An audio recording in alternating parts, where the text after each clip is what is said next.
मैंने उनको कहा कि भैया आप रात को यहीं सो जाओ, अब इतनी रात को क्या जाओगे। फिर भैया ने हम तीनों बहनों को पूरी रात। हेलो दोस्तों, मेरा नाम मोनिका है, मेरी छोटी बहन का नाम ज्योति है और उससे छोटी बहन का नाम रानी है। हम अलीगढ़ के हैं। आज मैं अपनी कहानी सुनाने जा रही हूँ। यह कहानी बहुत मज़ेदार है। जब भी मैं उस वाक़ये को याद करती हूँ तो मेरा मन डोल जाता है। मुझे लगता है कि काश वो रात फिर से आ जाए। कैसे हम तीनों बहनों ने उस रात को मज़े लिए थे। आज मैं आपसे भी अपनी यह कहानी शेयर कर रही हूँ। यह कहानी आज से 4 साल पहले की है। उस समय मैं 22 साल की थी और मेरे से दोनों बहनें एक साल छोटी थी। हम तीनों काफ़ी खूबसूरत थी। मेरा एक छोटा भाई था, वह बेकार था, ना पढ़ाई करता था और ना काम करता था। पर हम तीनों बहनों ने खूब पढ़ाई करी। उस समय भी हम तीनों अपने क्लास में अव्वल आती थी। मेरी माँ एक दुकान चलाती थी, पापा का एक छोटा सा बिजनेस था, वही करते थे। हम तीनों बहनें मिलजुल कर रहती थी। पर एक जो सबसे ज्यादा बात खटकती थी वह यह थी कि मेरी माँ थोड़ी पुराने ख्याल की थी और मेरे पापा भी मेरी मम्मी से डरते थे। मम्मी हमेशा पापा और हम सबको डांटती रहती थी, तो यहाँ पर भी मम्मी की ही चलती थी, मेरे पापा की नहीं चलती थी। पुराने ख्यालात की होने के कारण वह हम लोग को ज्यादा छूट नहीं देती थी, फैशन में कोई कमी नहीं करने देती थी, कपड़े एक से एक देती थी।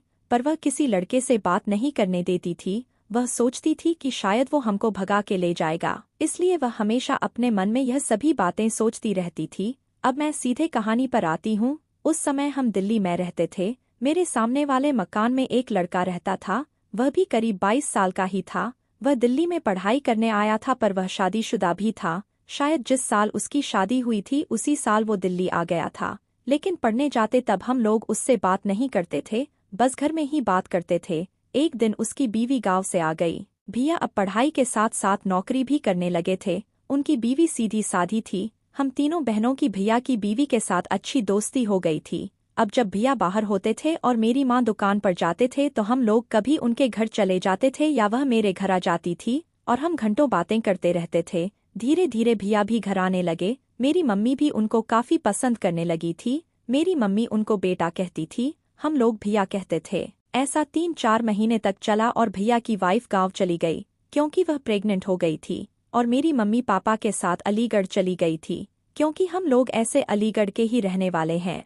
वहाँ मेरे मामा जी की तबीयत खराब हो गई थी, इसलिए मम्मी और पापा वहीं चले गए। बोले कि आने में थोड़ा टाइम लगेगा, तुम लोग ठीक से रहना। दोस्तों, एक दिन की बात है, मैंने भैया को रात को अपने घर पर बुला लिया कि भैया आज खाना हमारे यहाँ खा लेना। वो खाना खाने करीब 9 बजे आए और फिर हम लोग बातचीत करने लगे। बातचीत करते करते रात के करीब 11 बज गए। शनिवार का दिन था तो इसलिए जल्दीबाजी भी नहीं थी, क्योंकि दूसरे दिन छुट्टी का दिन था।